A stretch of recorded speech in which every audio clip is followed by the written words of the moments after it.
ब्रह्मास्त्र या ब्रह्म विद्या की शक्ति यदि कोई है तो वह है बगलामुखी। माँ बगलामुखी की साधना उपासना करने से व्यक्ति को ब्रह्म विद्या की प्राप्ति हो सकती है। ब्रह्म क्या है? ब्रह्म यानी चेतना। विद्या तो आप जानते ही ज्ञान होता है। ज्यादातर व्यक्ति इसे ब्रह्मास्त्र से जोड़ करके देखते हैं। आज हम इसी विषय के ऊपर थोड़ा सा डिटेल्ड आपसे चर्चा करना चाहते हैं, इसके विषय में बताना चाहते हैं। तो आइए इस विचार के अंदर प्रविष्टि लें। ब्रह्मास्त्र और ब्रह्म विद्या, बाह्य अस्त्र से आंतरिक ज्ञान तक की। महाभारत और रामायण में ब्रह्मास्त्र को दिव्य अस्त्र कहा गया है, ये तो आप जानते ही। उसे केवल यही धारण कर सकता था जो संयम, तप और गुरु दीक्षा से संपन्न हो। यह तथ्य जितने भी है ना, ये संकेत क्या करते हैं कि उसकी वास्तविक शक्ति केवल मंत्रोच्चार में नहीं बल्कि साधक की चेतना में निहित थी। भारतीय दर्शन में ब्रह्म का अर्थ है वह परम सत्य जो न जन्म लेता है न नष्ट होता है। इसी से ही ब्रह्म विद्या का जन्म होता है। वह विद्या जो आत्मा और ब्रह्म की एकता का प्रत्यक्षीकरण में कराए या अनुभव कराए। यदि बाह्य दृष्टि से ब्रह्मास्त्र शत्रु का विनाश करता है तो आंतरिक दृष्टि से ब्रह्म विद्या अज्ञान का विनाश करती है। इसलिए उपनिषद कहते हैं ज्ञान ही सर्वोच्च अस्त्र है। जिस प्रकार सूर्य का प्रकाश अंधकार को हटाता है, उसी प्रकार आत्मज्ञान अविद्या को समाप्त करता है। दार्शनिक अर्थ में कहा जा सकता है कि ब्रह्मास्त्र का सर्वोच्च रूप ब्रह्म विद्या है। यहाँ युद्ध बाहरी नहीं है बल्कि मन के भीतर चल रहा है। शत्रु कोई दूसरा व्यक्ति नहीं है बल्कि अहंकार, भय, राग, द्वेष और अज्ञानता है।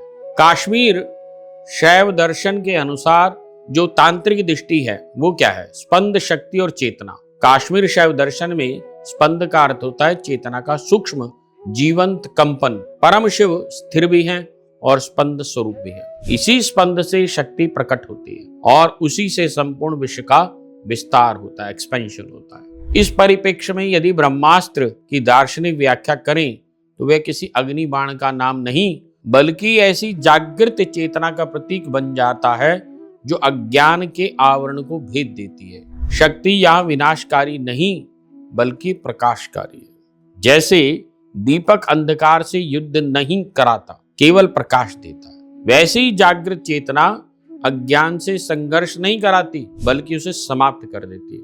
तांत्रिक साधना में मंत्र, प्राण और चित्त का एकीकरण साधक को उसी दिशा में ले जाता है। जब प्राण स्थिर होता है ना, तब मन शांत होता है। जब मन शांत होता है, स्पंद का अनुभव होता है, और जब स्पंद का अनुभव होता है तब साधक अपने शिव स्वरूप को पहचानने लगता है। इस अर्थ में ब्रह्मास्त्र बाह्य युद्ध का अस्त्र नहीं है बल्कि आत्म चेतना का जागरण है। बगलामुखी, प्रत्यंगिरा और ब्रह्मास्त्र में समानताएं और भिन्नताएं और भ्रांतियां। लोकप्रिय साहित्य में बगलामुखी, प्रत्यंगिरा और ब्रह्मास्त्र को अक्सर एक ही श्रेणी में रख दिया जाता है, जबकि शास्त्रीय दृष्टि से यह उचित है ही नहीं। बगलामुखी का प्रमुख तत्व स्तंभन है। इसका गहरा आध्यात्मिक अर्थ है मन, वाणी और चंचलता का स्थिरीकरण। यदि साधक के भीतर क्रोध, भय और भ्रम की गति रुक जाए तो वही वास्तविक स्तंभन है। प्रत्यंगिरा का स्वरूप उग्र माना जाता है, परंतु उसका उद्देश्य केवल बाहरी शत्रु विनाश नहीं बल्कि तीव्र नकारात्मक प्रवृत्तियों का शमन है।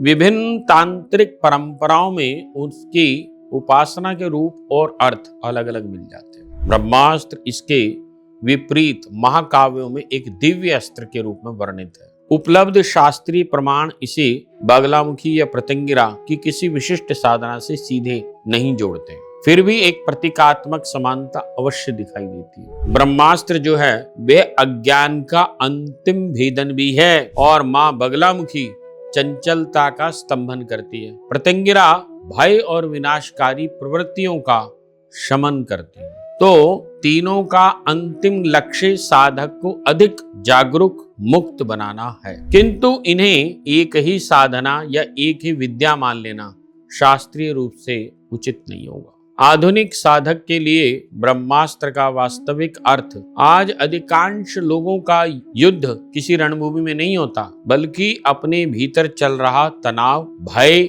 असुरक्षा, क्रोध, ईर्ष्या और आत्महीनता जैसे मृत्यु का भय, ये आधुनिक मनुष्य के वास्तविक शत्रु हैं। यदि ब्रह्मास्त्र का कोई व्यवहारिक अर्थ आज भी है तो वह है विवेक, आत्म संयम और आत्मज्ञान। जब व्यक्ति अपने भीतर उठते क्रोध को पहचान लेता है और वह उसका दास बनने के बजाय उसका साक्षी बन जाता है, तब उसने पहला ब्रह्मास्त्र चला दिया। तब वह भय के कारण निर्णय लेने के बजाय सत्य के आधार पर निर्णय लेता है। तब दूसरा ब्रह्मास्त्र प्रकट हो जाता है। जब वह अहंकार के स्थान पर करुणा को चुनता है, तब तीसरा ब्रह्मास्त्र सक्रिय हो जाता है। और जब उसे यह प्रत्यक्ष अनुभव होने लगता है ना कि मैं केवल शरीर या विचार नहीं हूं, तब ब्रह्मास्त्र अपनी चरम अवस्था में पहुंच जाता है। तो इसका निष्कर्ष निकला क्या? ब्रह्मास्त्र का सर्वोच्च रूप आत्मबोध। भारतीय दर्शन की यात्रा हमें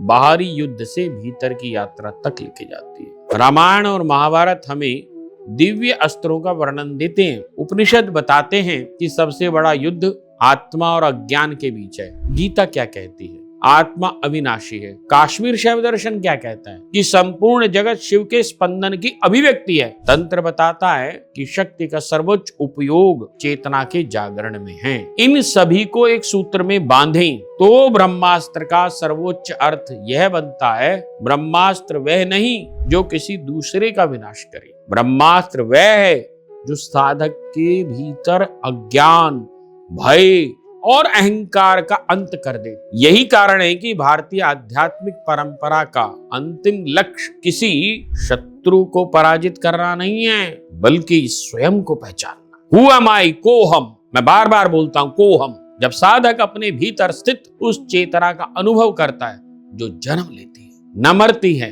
तब उसे किसी बाहरी अस्त्र की आवश्यकता ही नहीं रह जाती। उसी क्षण ब्रह्मास्त्र ब्रह्म विद्या में रूपांतरित हो जाता है और साधक समझ जाता है कि संसार का सबसे महान विजय युद्ध अपने ही भीतर जीता जाता है।